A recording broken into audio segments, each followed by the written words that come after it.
boa noite, meus irmãos. Que a graça e a paz de nosso Senhor Jesus Cristo esteja habitando na sua vida nesta noite. Mais um culto que nós temos, que Deus nos permite estar na sua casa, no seu lar, podendo compartilhar da sua santa palavra. Eu gostaria nesta noite de agradecer a você que está nos ouvindo, que está sendo edificado com essa palavra. Que Deus venha abençoar a sua família, a sua casa. Curve a sua cabeça e vamos orar ao nosso Deus.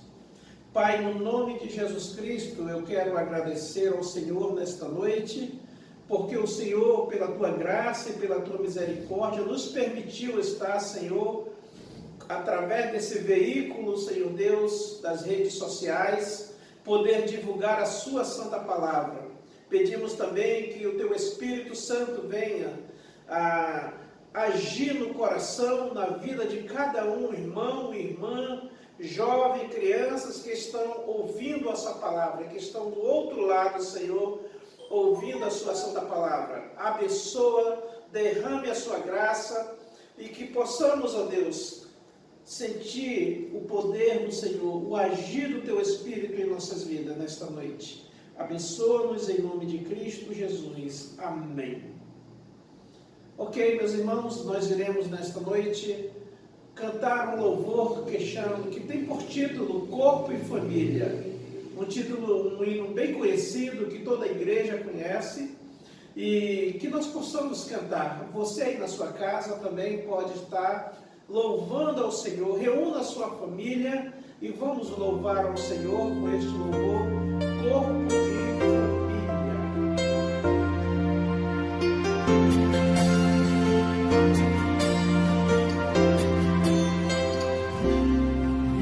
Recebi um novo coração do Pai, coração regenerado, coração transformado, coração que é inspirado por Jesus. Como fruto deste novo coração, eu declaro a paz de Cristo, te abençoo, meu irmão. Preciosa é a nossa comunhão. Somos corpo e assim bem ajustado, totalmente ligado, unido, vivendo em amor. Sem qualquer falsidade, vivendo a verdade, expressando a glória do Senhor.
amém.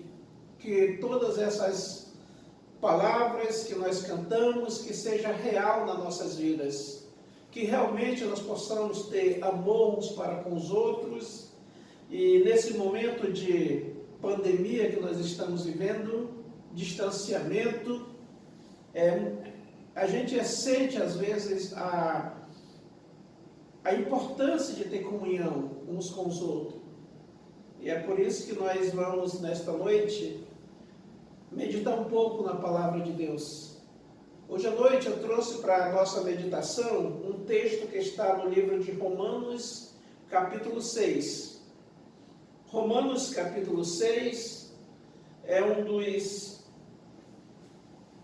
dos capítulos, aliás, todo o livro de Romanos, toda a Bíblia, ela é muito importante. Mas o capítulo de Romanos, capítulo 6, o apóstolo Paulo fala para a igreja de Roma e para nós cristãos no dia de hoje, ele mostra como se fosse uma carta de alforria. Ele está dizendo que nós somos libertos do pecado, que nós não somos mais escravos do pecado. Paulo usa aqui uma figura de um soldado romano, aliás, de um escravo romano, que era comprado por um outro senhor, e a partir daquele momento ele não pertencia mais àquele outro dono. Ele seria comprado por outra pessoa, e a partir de agora ele era de uma outra pessoa. E a Bíblia fala, nesse capítulo 6, ele fala uma coisa bem importante, que o pecado não tem domínio sobre nós. Eu gostaria de ler nesta noite, e que você possa me acompanhar aí na sua casa, no capítulo 6 de Romanos, a partir do versículo 1, nós vamos ler apenas 2 versículos nesta noite, e depois nós vamos discorrer os demais versículos. Olha só o que diz: que diremos, pois? Permaneceremos no pecado para que seja a graça mais abundante? De modo nenhum. Como viveremos ainda no pecado, nós, os que para ele morremos? Meus queridos irmãos e amigos, hoje à noite nós vamos falar de um vírus chamado pecado. Exatamente isso, um vírus chamado pecado. A Bíblia conta que o pecado, ele atingiu, o primeiro ser humano a ser atingido pelo esse vírus chamado pecado foi Adão e Eva. O primeiro casal que Deus coloca lá no Jardim do Éden. E a partir da linhagem de Adão, todos também seriam contaminados ou contagiados por esse vírus do pecado. Talvez você não fez ou não cometeu o mesmo pecado que Adão cometeu. Mas por Adão ser o cabeça da raça humana, e por ele ter pecado, por ele ter transgredido a lei de Deus, toda a sua geração, ou toda a sua possessão, toda a sua linhagem, o restante das pessoas que nascessem a partir de Adão, nasceriam pecadores. E esse vírus do pecado chegou até nós. Sabemos que o único remédio, a única cura do pecado para esse vírus chamado pecado, a Bíblia diz em João capítulo 9, versículo 1 João capítulo 1, versículo 9, diz: e o sangue de Jesus Cristo nos purifica de todo pecado. Então, o único remédio para a cura do pecado é o sangue de Jesus Cristo. O sangue de Jesus Cristo nos purifica de todo pecado. Então, a partir que nós somos contaminados pelo pecado, a partir do nosso nascimento, Davi disse que em pecado ele concebeu a sua mãe, então ele já nasceu no pecado. A Bíblia diz que a partir daquele momento, a única cura para o pecado é o sangue de Jesus Cristo. Então, Paulo, falando sobre o pecado aqui, ele, no capítulo 5, ele fala de Adão sendo o primeiro Adão, que era o cabeça da raça humana, que por meio de Adão todos se tornaram pecadores. E ele vai falar também de Jesus Cristo sendo o segundo Adão, que a partir de Jesus Cristo, todos, por causa de Jesus Cristo, pelo sacrifício de Jesus Cristo, muitos se tornariam justos. E Paulo, falando isso no capítulo 5, ele vai falar também no versículo 20, que veio a lei para que se avultasse o pecado. Isso é Romanos 5:20, tá? Veio a lei, sobreveio a lei para que avultasse o pecado. E aonde abundou o pecado, superabundou a graça de Deus. Ou seja, Paulo está dizendo para os irmãos de Roma e para nós, que a lei, ela veio para que o pecado fosse mostrado. Mais na frente ele vai dizer, eu não teria conhecido a cobiça se a lei não dissesse, não cobiçarás. Então a lei, ela veio para avivar o pecado, para nos mostrar, para deixar claro o pecado. E aí você diz, pastor, mas eu sou um grande pecador. Talvez para mim não tenha jeito.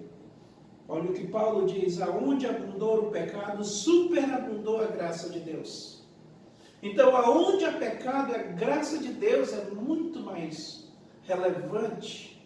E é essa mensagem que Paulo queria deixar para eles. Que a graça de Deus, ela era muito mais abundante do que o pecado. Aonde abundou o pecado, superabundou a graça de Deus. Pois bem, nós sabemos, meus irmãos, que nesse contexto que Paulo está falando aqui, e aí nós entramos no capítulo 6 de Romanos, versículo 1. Aí diz, que diremos, pois? Permaneceremos no pecado para que a graça seja mais abundante? De modo nenhum. Como viveremos no pecado, nós que para ele morremos? Talvez alguém pergunte para Paulo, mas Paulo, se realmente a graça ela superabundou onde o pecado estava, se a graça ela foi mais eficaz, ela superabundou por causa do pecado, então vamos pecar para que a graça seja mais abundante. É mais ou menos nesse sentido que Paulo está falando. Que diremos, pois? Então, vamos pecar para que a graça seja mais abundante. Versículo 2, Paulo diz, de modo nenhum. Como nós vamos pecar se nós já morremos para ele? Meus irmãos, o pecado, ele é um dos inimigos nosso como cristão que vai nos acompanhar até os nossos últimos dias de vida. A Bíblia diz que o pecado, ele vai estar conosco até os últimos momentos da nossa vida. Porém, nós não somos mais escravos do pecado. Eu posso dizer, você como cristão pode dizer, eu não vou ceder ao pecado. Eu vou escolher fazer a vontade de Deus. Você que é nascido de novo, você que tem o Espírito Santo de Deus na sua vida, a Bíblia diz que você não é mais escravo do pecado. Porém, o pecado ele vai sempre estar ao nosso lado, nos incentivando, nos assediando para pecar. E a Bíblia diz que o pecado ele só vai acabar no nosso estado de glorificação. Quando Jesus Cristo voltar, nosso corpo será transformado e aí sim nós teremos um corpo glorificado. É o último estágio da nossa salvação. A nossa libertação, a nossa ausência do pecado, a libertação desse corpo de pecado. Teremos um corpo glorificado e não vamos mais pecar. Mas enquanto estivermos neste mundo, nós vamos estar pecando. Paulo diz também que o pecado ele é um rolo compressor. Ele destrói, ele é muito destrutivo. Ele veio para matar, ele veio para destruir. Ele veio para afastar as pessoas de Deus. Ele veio como instrumento do diabo para levar as pessoas a desobedecerem a Deus. Paulo diz ainda no versículo 3, a partir do versículo 3 até o versículo 5, ele vai dizer: ou porventura ignorais que todos nós que fomos batizados em Cristo Jesus, fomos batizados na sua morte? Paulo está usando aqui agora o símbolo do batismo como a nossa morte para o pecado. Paulo vai dizer que o batismo ele simboliza o morrer para uma vida velha e o ressurgir para uma nova vida. O batismo ele é um símbolo que nós morremos para o pecado e ressuscitamos para viver uma vida agradável a Deus. E por isso Paulo vai dizer ainda no versículo 5, ele diz: porque se fomos unidos com ele, semelhante na sua morte, certamente seremos também a semelhança da sua ressurreição. Não basta apenas eu morrer para o pecado, se eu não ressuscitar, se Cristo não me ressuscitar, para viver uma novidade de vida. Então, no momento que nós entregamos a nossa vida a Cristo, no momento que nós aceitamos a Cristo como Salvador das nossas vidas, nós estamos morrendo para o pecado naquele momento, estamos sendo ressuscitados para viver uma nova vida com Cristo. E aí o apóstolo Paulo, ele continua falando, a partir do versículo 6, ele vai dizer também que a morte de Cristo também é uma ferramenta eficaz para mostrar que, como Cristo morreu, foi crucificado, olha só o que diz no versículo 6, sabendo que foi crucificado com ele o nosso velho homem, para que o corpo do pecado seja destruído, e não sirvamos o pecado como escravo. Paulo vai dizer também a partir do versículo 6, que quando Cristo morreu, nós também morremos para o pecado.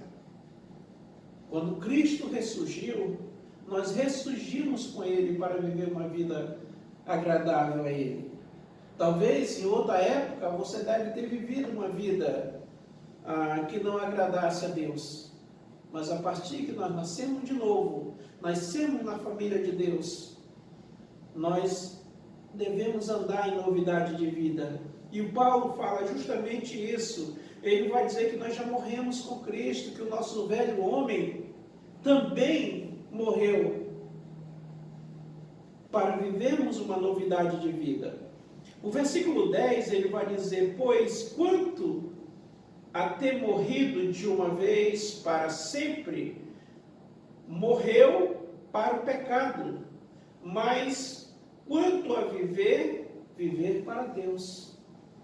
Olha, meus irmãos, o pecado, ele foi nosso Senhor até o momento que Cristo nos resgatou e nos comprou.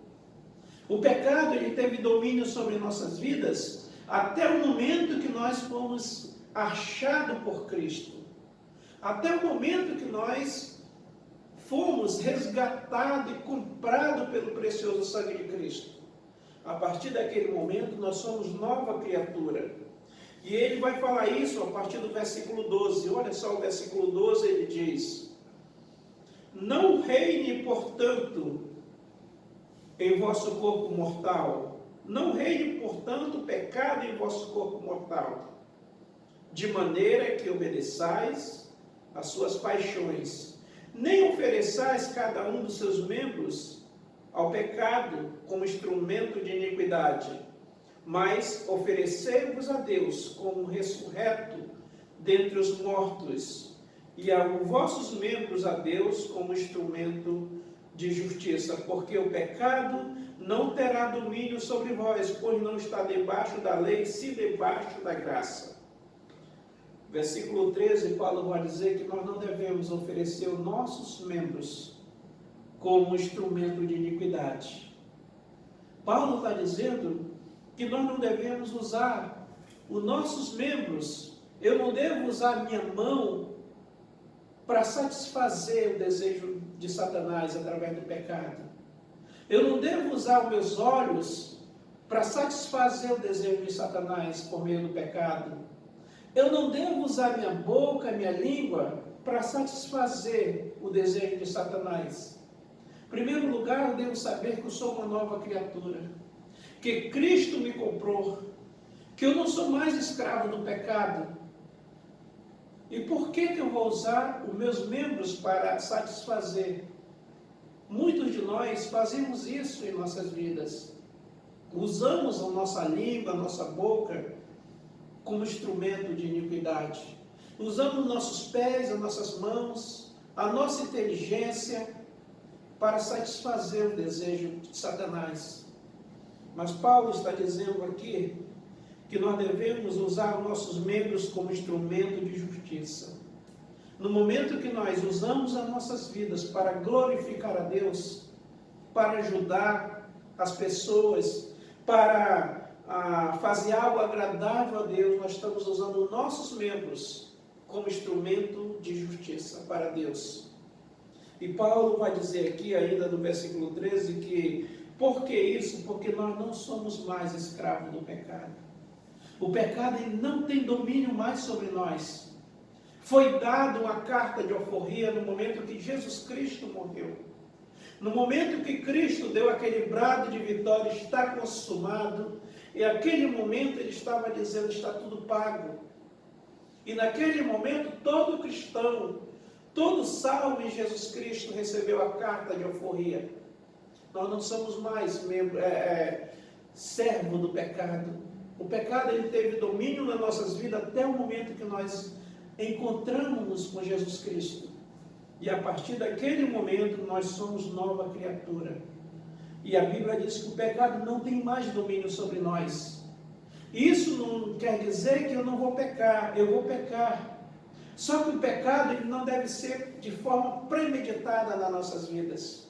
O pecado ele deve surgir nas nossas vidas por meio acidental. Eu não saio de casa dizendo, olha, eu vou pecar. Mas lá na frente pode acontecer um imprevisto, na minha mente eu estou pecando. Eu posso falar alguma coisa que não agrade a Deus, eu estou pecando. Então, o pecado ele deve acontecer na nossa vida de forma acidental. Mas não de uma forma premeditada, não que eu esteja ali debaixo do jugo do pecado. No momento que nós entregamos a nossa vida a Cristo, nós estávamos expostos ali como escravos do pecado. Mas Jesus Cristo veio e pagou um alto preço. E o preço foi o seu sangue. Foi o sangue de seu sangue que foi derramado na cruz do Calvário. E Ele nos comprou. E Ele diz, agora, a partir de agora, você não é mais escravo do pecado. Você é servo de Deus. E por esse momento, meus irmãos e amigos, nós devemos viver uma vida que agrade a Deus. E o versículo 14 vai dizer, porque o pecado não terá domínio sobre vós, porque vocês não estão debaixo da lei, sim debaixo da graça. É a graça que nos dá a oportunidade de servir a Deus. É a graça maravilhosa, a graça de Deus, que nos permite servir a Deus. O pecado ele tem destruído vidas, desde o início lá do Éden, quando Adão e Eva pecou, e ele vai até o final. O pecado é um instrumento do diabo para destruir vidas. E aí no versículo 15, surge uma outra pergunta, que é um outro questionamento. Lá no versículo 2 surgiu Paulo tinha dito lá atrás, no capítulo 5, que aonde abundou no pecado, superabundou a graça de Deus. Então alguém poderia ter dito, Paulo, então nós vamos pecar para que a graça seja mais abundante. Paulo diz, de modo nenhum. Não faz sentido você continuar pecando ou servindo pecado se você já morreu para ele? Agora, surge outro questionamento. Versículo 15, Paulo diz: e daí? Havemos de pecar porque não estamos mais debaixo da lei, e sim debaixo da graça? E aí ele conclui: de modo nenhum. Pode ser que alguém tenha perguntado ao Paulo: Paulo, nós não estamos mais debaixo da lei. A lei, ela perdurou até a vinda de Cristo. Cristo cumpriu a lei, nós estamos debaixo da graça, então por isso nós vamos pecar. Porque nós não estamos mais debaixo da lei. Paulo disse: de modo nenhum. De modo nenhum. Nós somos nova criatura.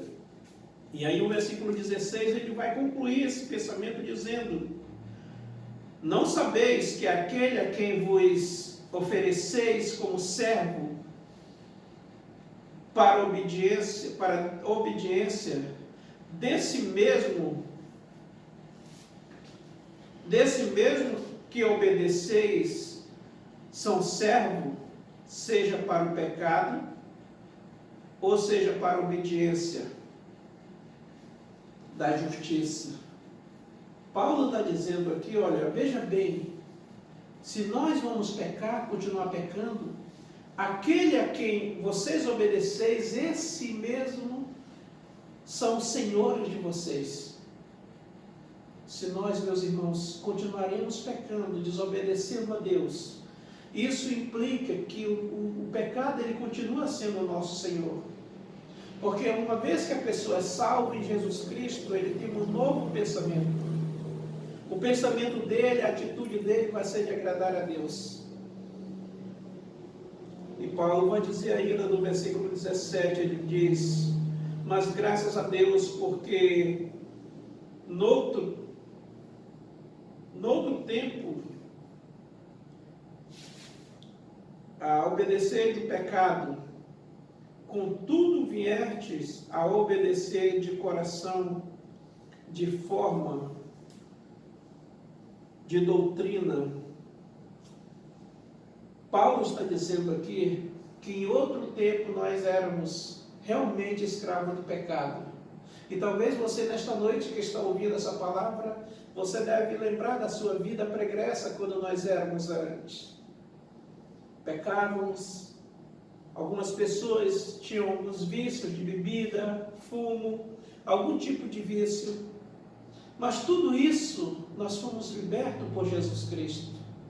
E o interessante disso tudo, meus irmãos, é que Cristo ele nunca joga em rosto aquilo que ele fez por nós. Pelo contrário, a Bíblia diz que os nossos pecados são lançados nas profundezas do mar no momento que nós aceitamos a Cristo. Isso quer dizer que nunca mais ele vai lembrar dos nossos pecados. E eu gostaria nesta noite de concluir um pensamento aqui, meus irmãos, no versículo 22. Eu queria pular para o versículo 22 para dizer que quando Paulo ele fala isso para nós, isso nos dá uma alegria imensa. Ele diz: agora, porém, libertado do pecado e transformados em servos de Deus, tende o vosso fruto para a santificação e, por fim, a vida eterna. Porque o salário do pecado é a morte, mas o dom gratuito de Deus é a vida eterna em Cristo Jesus. Paulo está dizendo: uma vez libertado do pecado, foste feito servo de Deus. E é exatamente isso que Cristo fez por nós. Não que eu quis mudar. O pecado ele tinha domínio sobre a minha vida. Como é que eu ia mudar se Cristo não mudasse a minha vida? Realmente foi Ele que mudou a minha vida. E a Bíblia diz que agora, libertado do pecado, caindo as algemas, as correntes que nos prendiam, nós somos agora servos de Deus. É como se Cristo quebrasse as correntes do pecado que nos prendiam. É como se Cristo quebrasse as algemas que nos prendiam, que nos faziam pecar. E agora nós fomos transformados em servos de Deus. E aí no versículo 23, o apóstolo Paulo vai dizer: porque o salário do pecado é a morte, mas o dom gratuito de Deus é a vida eterna. Esse vírus chamado pecado, ele não mata apenas a nossa vida física, ele não tira apenas a nossa vida física, mas também ele tira a nossa vida espiritual. A pessoa que não reconhece o Senhor Jesus como Salvador da sua vida, ele não apenas morre fisicamente, mas ele morre espiritualmente. O vírus do pecado leva a pessoa para o inferno. O vírus do pecado não tem nenhum remédio humano que possa curar. Apenas o sangue de Jesus Cristo é o antídoto contra o veneno chamado pecado. E a Bíblia diz que o salário do pecado é a morte. O pago do pecado é a morte. E quando ele fala de morte, ele está falando em dois tipos de morte: a morte física e a morte espiritual. E a morte espiritual, a pessoa está indo para o inferno. Mas ele diz: mas o dom gratuito de Deus é a vida eterna. O presente de Deus é a vida eterna. É o que ele quer te dar nesta noite. O presente de Deus para você hoje à noite, meu irmão e minha irmã, é vida eterna. É uma vida perto de Cristo. É uma vida ao lado de Jesus Cristo. Você não quer aceitar nesta noite essa vida eterna? Você não é mais escravo do pecado. Ou talvez nesta noite você está sendo escravizada pelo pecado, mas Cristo quer te dar a carta de alforria, a libertação do pecado. Queria que você nesta noite pensasse nisso. Nós vamos cantar mais um hino, Ele exaltado, e no final eu vou fazer uma oração final e uns agradecimentos. Vamos cantar esse louvor, Ele é exaltado, Ele será exaltado para sempre.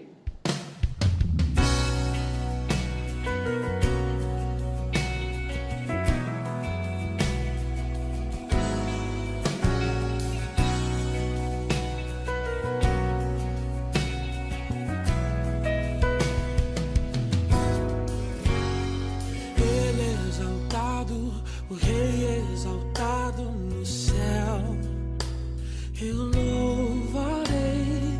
Ele exaltado, para sempre exaltado, seu nome louvarei.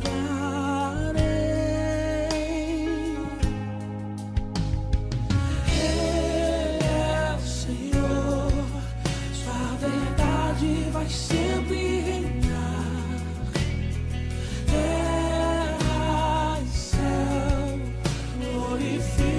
Teu santo nome, exaltado, o Rei exaltado no céu.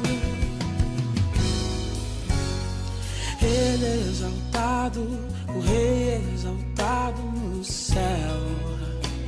Eu louvarei, Ele é exaltado, para sempre exaltado seu nome.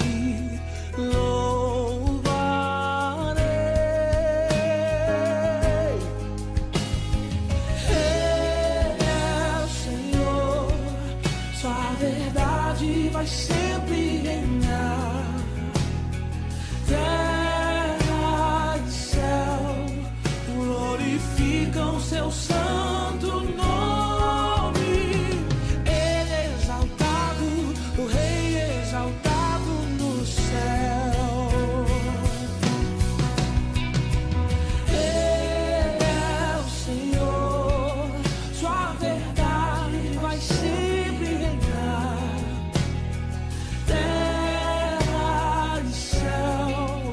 Glorificam seu santo nome.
Amém. Louvado seja Deus por isso. Quero agradecer a sua presença mais uma vez em ouvir essa palavra, em estar compartilhando isso.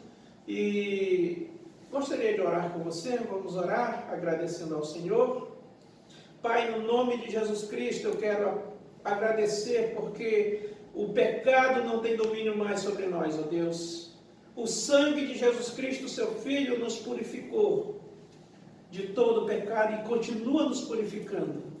Meu Pai, vai de encontro a esse coração que ainda porventura esteja sendo escravizado pelo pecado. Entra com o teu poder salvífico e liberta, Senhor. Quebra as algemas dessa pessoa que está ouvindo nesta noite. E que ele receba o dom da vida, o dom gratuito de Deus, que é a vida eterna. Obrigado, meu Pai, em nome de Jesus. Amém. Mais uma semana abençoada. Que Deus lhe abençoe você e sua família na paz do Senhor.